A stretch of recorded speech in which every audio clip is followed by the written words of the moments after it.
Ya, Raf dan juga Sumi, memang sedikit cepat dari prediksi kami. Jika tadi kami menyampaikan 30 menit Jokowi akan sampai di sini. Namun saat ini Jokowi sendiri baru saja sampai di tempat pelelangan ikan yang ada di Tegal, Jawa Tengah ini sendiri. Dan saat ini mobil dari iring-iringan Joko Widodo sendiri sudah tampak dimasuki tempat pelelangan ikan sendiri, di mana Jokowi langsung disambut oleh ribuan masyarakat dan juga ratusan simpatisan dan juga partai politik pendukung Joko Widodo dalam Pilpres 9 Juli nanti. Dan saat ini dapat kita saksikan di layar kaca Anda bagaimana sambutan masyarakat, meskipun hari ini Kota Tegal sendiri diguyur hujan sejak pagi, namun tidak mengurangi antusias masyarakat untuk bertemu dengan calon presiden dari nomor urut 2 ini. Menurut Joko Widodo, alasan dia melakukan belusukan ke sejumlah wilayah ini tidak lain bukanlah untuk melakukan pencitraan, melainkan hanya untuk mendengar apa aspirasi masyarakat sendiri. Karena menurut dia demokrasi adalah bagaimana mendengar dan juga merealisasikan apa yang dilakukan, yang dibutuhkan oleh masyarakat kepada jika nanti dia terpilih menjadi presiden 9 Juli nanti. Mungkin dapat Anda lihat di layar kaca Anda. Saat ini para simpatisan dari Joko Widodo sendiri telah masuk ke dalam. Dan memang sedikit terjadi kepadatan di dalam ini, mengingat Joko Widodo sendiri sudah dinantikan oleh masyarakat sejak pagi tadi.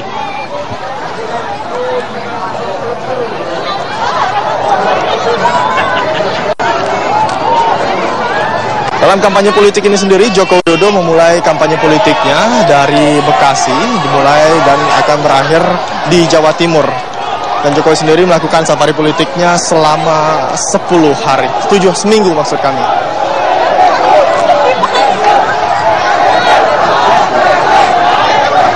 Dan seperti inilah keriuhan dari Joko Widodo sendiri saat disambut oleh masyarakat dari tempat pelelangan ikan yang ada di Tegal, Jawa Tengah ini sendiri.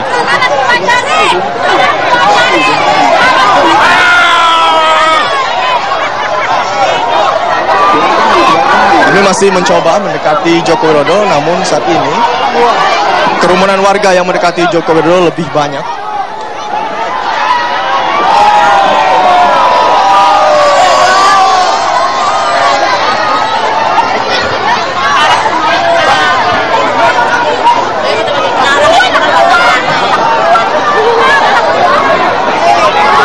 Dan sedikit informasi kembali, jika di Indonesia merupakan negara maritim, terdapat 22 pelabuhan ikan yang dikelola oleh pemerintah, dan total produksi ikan tahun lalu saja sudah mencapai 544.000 ton.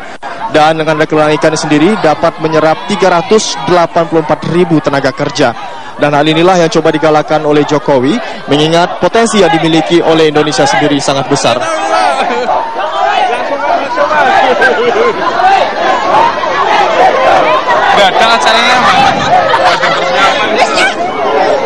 Dan saat ini sendiri Jokowi sedang berada di atas mimbar. Mari kita dengar bersama.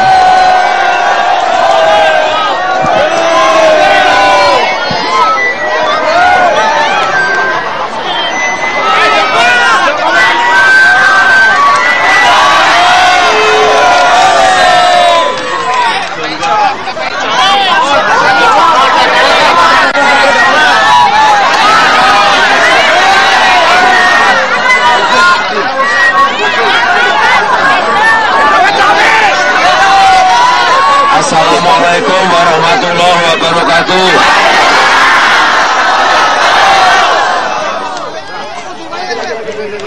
Alhamdulillahirabbil alamin. Wassalatu wassalamu ala asrofil anbiya'i wal mursalin sayyidina wa habibina wa syafiina Muhammadin wa ala alihi wa ashabi ajmain, amma ba'du. Ini TPI mana ya? TPI Jongor. Jonggor atau Jongor? Selamat pagi semuanya.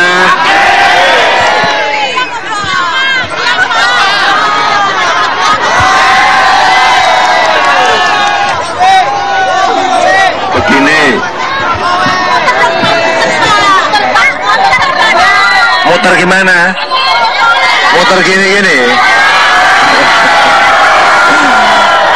muter-muter pusing saya nanti. Gimana sih? Di sini ada nelayannya, ada mana nelayan? Mana yang nelayan mana? Enggak, yang mana? Saya mau lihat yang nelayan. Ini nelayan. Gini.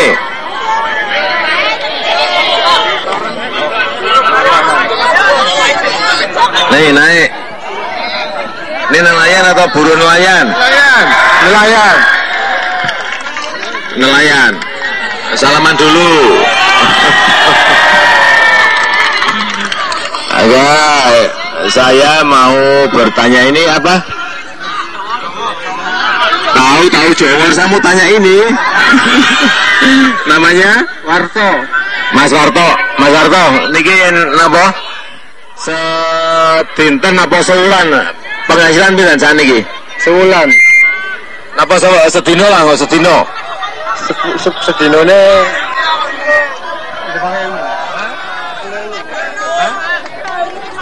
masa 10.000? Hah? 50. Oh 50.000. 50.000 kalau kali 30 berarti 1,5 juta. Cukup nih kok sehari-hari? Hah? Buatan terus yang saya tuh. Niki terus yang putrane pinten? 3. Oh iya, kemen toh. Ya, betul apa? 3. Terus sekolah anaknya udah di mana? SD. SD kelas berapa? Kelas 4.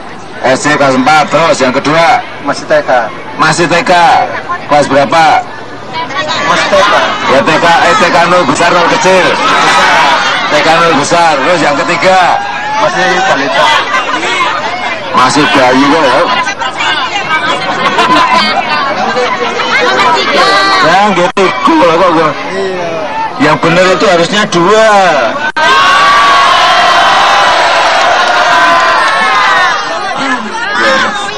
Yeah. Anaknya 3, ya kan? Di SD, di TK sama masih balita. Terus yang sekolah ini berapa sekolah? Sing SD, sing sekolah SD bayarnya piro? Terus Sumben SMP, SMA berapa bisa mau tanya?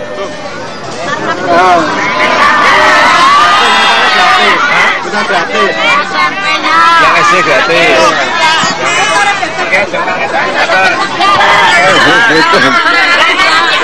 Ya, pun.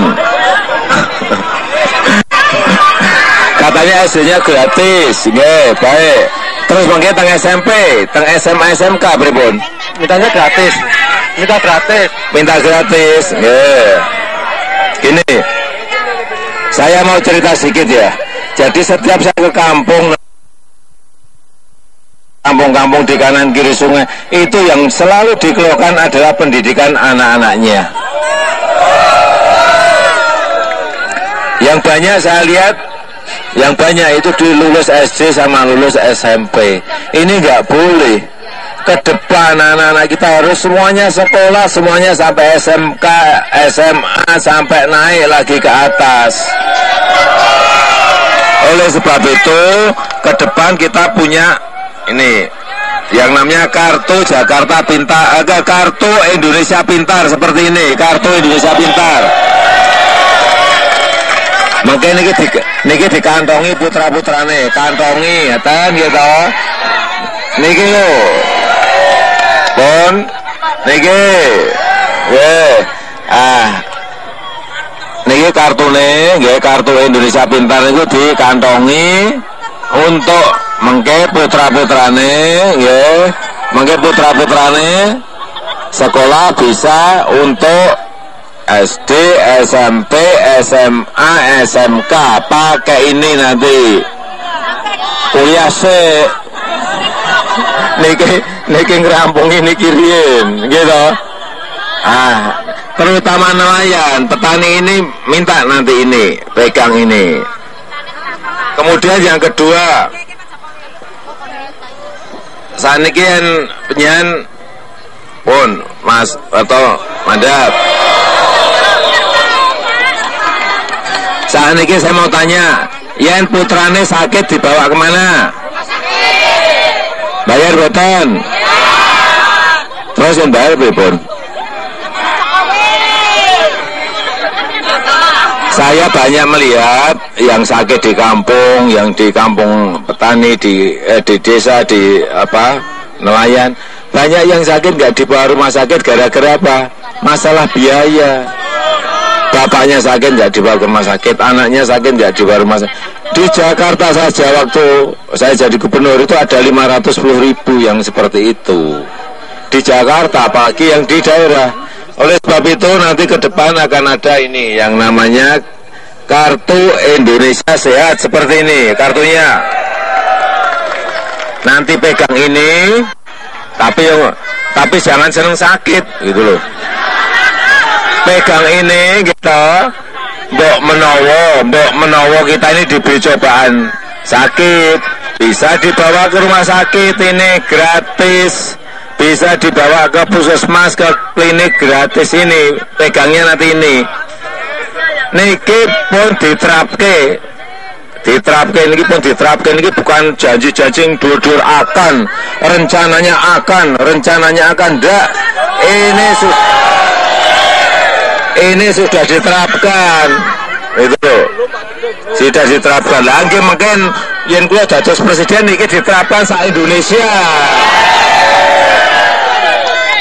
Ya jarang wah mungkin jadi presiden. Ya pun saniki napa mleh? Nelayan Budi, nelayan lagi Budi. Nelayan, nelayan. Ya nelayan, saya sing nelayan, ngacung nelayan Budi. Mriki coba. Nelayan.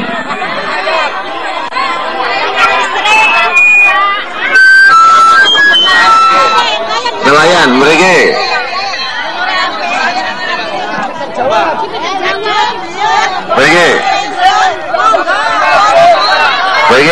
Moga.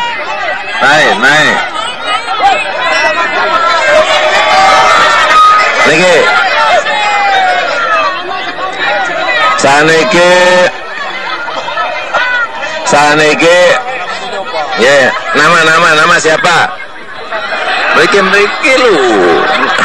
Namanya apa? Hah?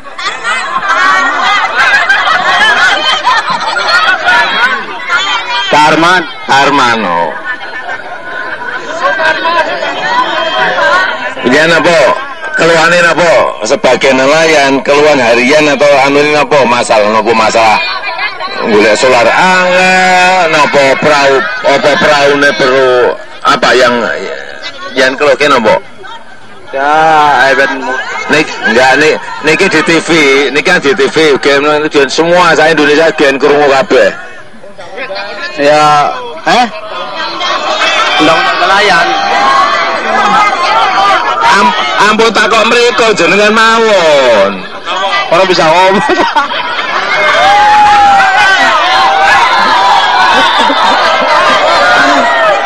Piye to? Sik, mriki. Kok ora iso sombong gimana jenengan iki jenengan kok jenengan mriki. Jenengan sik mriki. Satu-satu dulu, jangan naik semuanya. Satu-satu. Bentar. Nopo? Kok mboten saged ngomong mau saged itu tak takoni saged. Nggih, mboten apa-apa. Biar semua. Murah semua, murah apanya? Solar murah. Ya. Terus apa ya? Sembako. Enggak, solar niku saniki tumbas pinten? Sak liter pinten solar? 5.500. Dapat subsidi boten. Orang ngerti.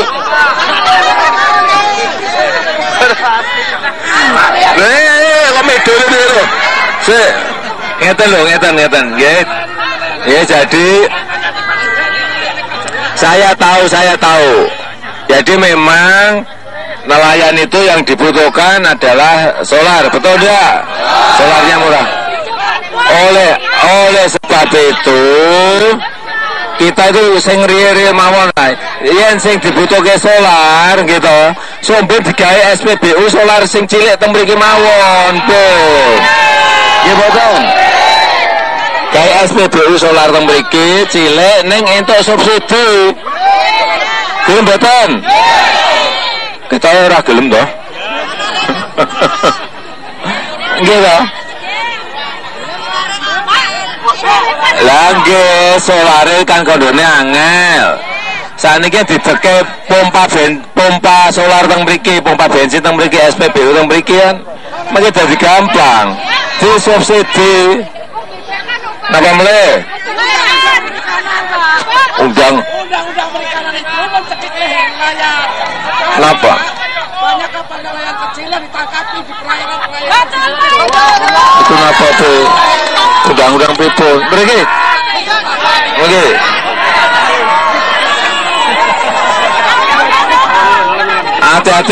Hati-hati, wah berat banget jenengan ini.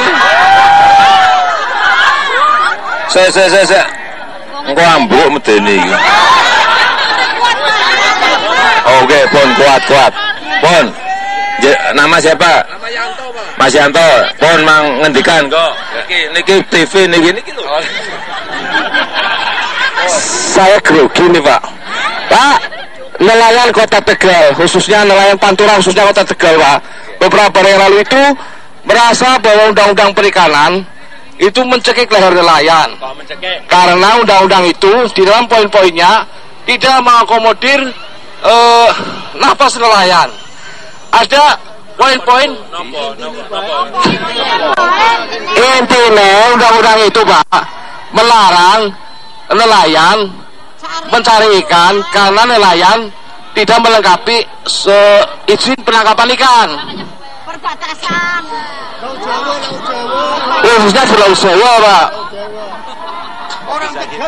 Ya karena kepengurusan izin penangkapan ikan itu dipersulit gitu. Di SUB, Departemen Perhubungan Pusat.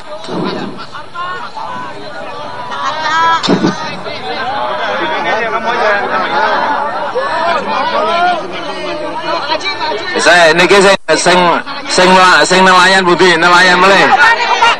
Enggak, saya toh. Nggih. Saya mau tanya sebentar. Saya mau tanya nelayan sebentar. Sebentar. Izin melaut sulit itu seperti apa? Tolong dijawab.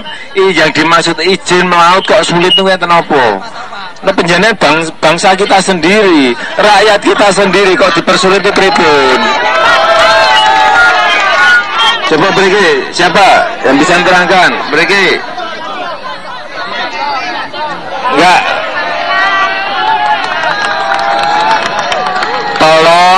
Tolong diterangkan paling gampang.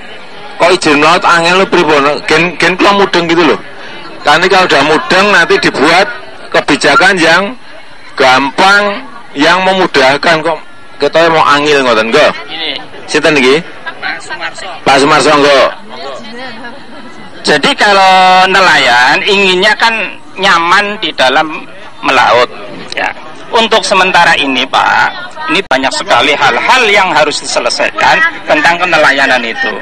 Ya, antara lain satu, banyak sekali departemen yang masuk di situ. Ya, banyak sekali kepentingan-kepentingan lain yang masuk ke situ. Sedangkan syarat surat menyurat saja ya kalau melaut itu harus ada sampai 20 sekian surat yang harus dibawa. Banyak sekali, Pak. Nanti kalau mungkin nanti BNKT. Melaut berapa hari harus bawa izin gitu? Iya. Kalau mau melaut itu izinnya harus komplit. Harus komplit, Pak. Dan itu termasuk kesehatan barang itu nimbrung di situ. Izin berapa hari? Untuk izin berapa hari itu? Kalau pengurusan izin terus terang saja, saya sendiri mengajukan itu 1 tahun belum selesai, Pak.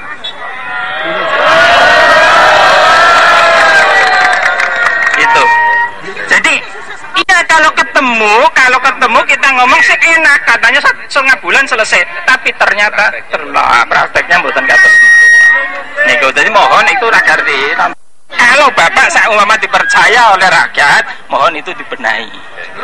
Itu satu. Yang kedua tentang kenelayan Pak, itu saat sekarang ini juga masih sulit tentang solar. Iya. Lah nyuwune solare kebutuhan nelayan itu ya terpenuhi.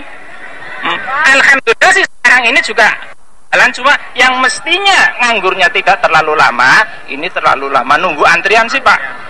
Nunggu antrian itu terlalu lamanya di situ. Semuanya pakai solar. Iya. Terus yang memberatkan lagi Pak, PHP Pak pungutan. PHP pungutan hasil nelayan tapi dipungut di depan. Sebelum kapal berangkat melaut, ini sudah dipungut dulu. Sing mungut ya pusat toh Pak.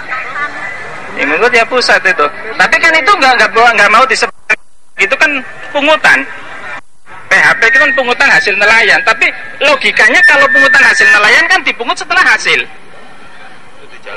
Iya, di depan harus bayar. Itu. Terus VMS. Ya. Iya nanti itu nanti itu urutannya. Kalau VMS itu kan kalau di nelayan kurang menguntungkan Pak. Ya. Sebab itu cuma bisa dipantau oleh pusat, petugas memang bisa mantau, oh ini kapal ini di sini. Tapi bagi nelayan itu tidak ada fungsinya, tidak bisa mendeteksi bawah, tidak bisa apa. Tapi kalau fish finder itu sangat membantu nelayan. Ya, sama fish finder. Itu fish finder sama dengan Pak Wali kebetulan yang dulu itu memberikan bantuan, ya itu juga dirasakan manfaatnya. Terus GT, masalah GT Pak. GT gross ton, ukuran kapal, tonase. Ya. Kalau nelayan kan cuma mengajukan. Kalau itu sudah terrealisasi keluar, berarti kan itu sudah betul. Tapi kadang dicari-cari di sana Pak. Di luar katanya ini nggak pas ukurannya, nggak apa. Nelayan tahu apa tentang itu? Kementerian apa itu? Kelautan. Ya. Terus kan yang bikin surat ada yang dari Kesah Bandaran, ada yang harus dikeluarkan dari Kesah Bandaran, ada yang dikeluarkan dari DKP. Itu loh, terlalu banyak. Mintanya nelayan ini biar satu pintu Pak. Nelayan mengajukan itu satu pintu, keluar pintu ini sudah selesai. Anggap ya. Ada lagi? Saya kira tadi sudah banyak sekali yang disampaikan, nangkep semuanya saya. Intinya memang tinggalnya kan dipersulit itu ya. Nanti dibuat satu pintu dan dikontrol, diawasi, tidak ada pungutan. Semuanya yang memberatkan saya potong nanti. Saya janji. Potong, udah. Ya mestinya dipermudah, malah diberi bantuan, mestinya seperti itu. Oh, buatan malah tinggal nggak? Pak, udah? Ada cabangnya Pak. Hah? Ada cabangnya di sini. Kenapa nih? Cabang dari DKP pusat. Oh, nanti kita anukan lah. Sistemnya kita bangun yang lebih baik, karena kalau masih seperti ini terus, yang terbebani adalah nelayan. Sudah, saya sudah tahu. Oke. Nanti yang paling penting nanti kita bicara lagi setelah 9 Juli. Dan jelas kementerian yang ngendi, dinas yang ngendi, yang tanggung jawab sopo harus berani tanggung jawab. Mereka harus tanggung jawab. Kalau perlu dipangkas, kalau perlu dihilangkan, terutama yang berkaitan dengan izin dan pungutan. Pun gampil nih pun gampil. Oke, kita urus. Langge sudah saya bilang kan, mengke ketemu meleh, sing perlu dipangkas, sing perlu dihilangke, sing perlu disubsidi pun nonton mawon. Mboten angel-angel lah, jangan. Gini loh, saya itu kula niki wong desa gitu loh. Dadi aja dijak berpikir sing sederhana, sing angel digampangke, sing sulit dimudahkan, jangan dibalik-balik gitu loh. Jangan dibalik. Ini hanya masalah apa? Kemauan. Ini hanya masalah niat. Pemerintah niat enggak? Pemerintah mau atau tidak hanya itu aja, problemnya hanya itu, nggih. Ngomong angel, nopo kagian ngomong janji-janji mah pun bosen kabeh. Masyarakat pun bosen kabeh. Yang penting mengke setelah jadi presiden itu dilaksanakan yang disampaikan tadi itu. Pun boten sangelange, saya dulu kayak di waktu menjadi wali kota, menjadi gubernur juga sama. Ijen niku ruwet ngeten-ngeten niki.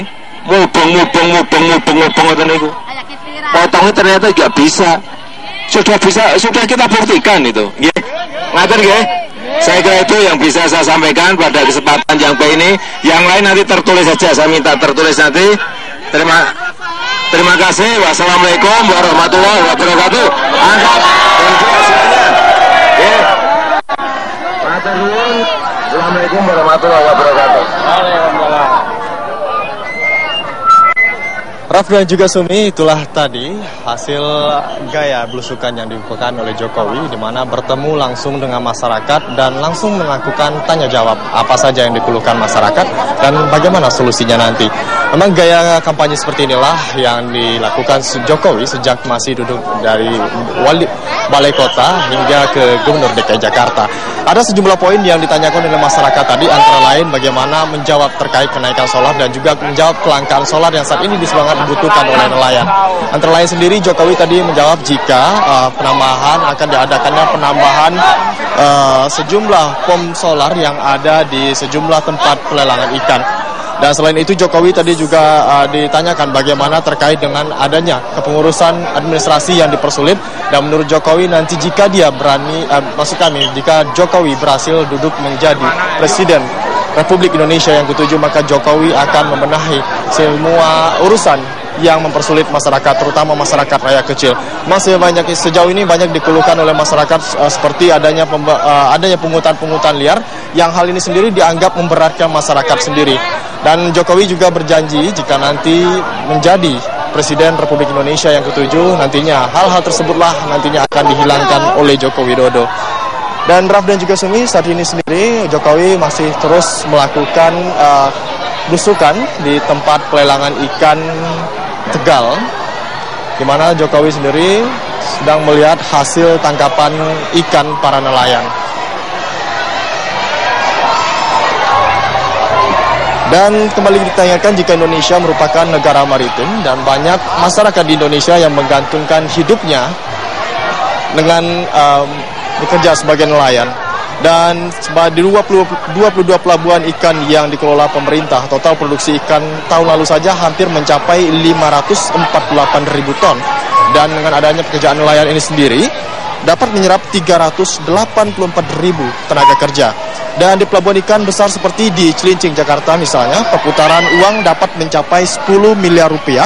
Dan sedangkan di pelabuhan ikan non-ekspor atau kecil lainnya, rata-rata transaksi perharinya hingga 4 miliar rupiah. Dan hal ini sendiri yang membuat bagaimana masyarakat di Indonesia sangat berpegang dengan hasil laut dari Indonesia.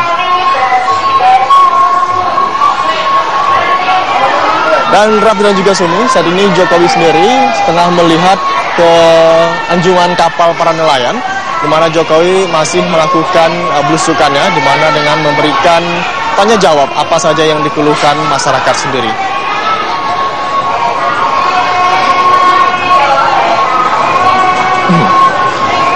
Dan data yang kami peroleh jika saat ini sendiri pemerintah tengah membangun sistem logistik ikan nasional, namun sistem logistik ikan nasional yang tersentralisasi ini sendiri belumlah bagus pengaplikasiannya di lapangan, mengingat saat ini hanya terdapat sejumlah pelabuhan besar yang dapat menampung ikan, yang ini hanya terdapat pelabuhan ikan di Cilincing, Jakarta Pusat. Namun hal ini sendiri sangat tidaklah sulit terrealisasi dikarenakan banyak pelabuhan sendiri atau hasil ikan tangkapan di seluruh Nusantara tidak terintegrasi. Dan nantinya diharapkan ada pelabuhan yang untuk mengekspor ikan laut keluar dari Jakarta. Seperti nantinya ada rencananya akan dibangun sejumlah pelabuhan ikan seperti di Belawan, Medan dan juga di Ambon, Maluku. Dan dalam acara yang dilakukan Jokowi selama acara maksud kami dalam acara kampanye politiknya selama di jalur Pantura ini. Joko Widodo melakukan kurang lebih selama 7 hari. Kemarin Jokowi sendiri memulai kampanye politiknya di Bekasi, di Cikarang, Bekasi. Dan hari ini sendiri pada memasuki hari keempat ini sudah berada di Cirebon. Masih banyak agenda jadwal kampanye politik Jokowi selama 1 minggu ke depan ini.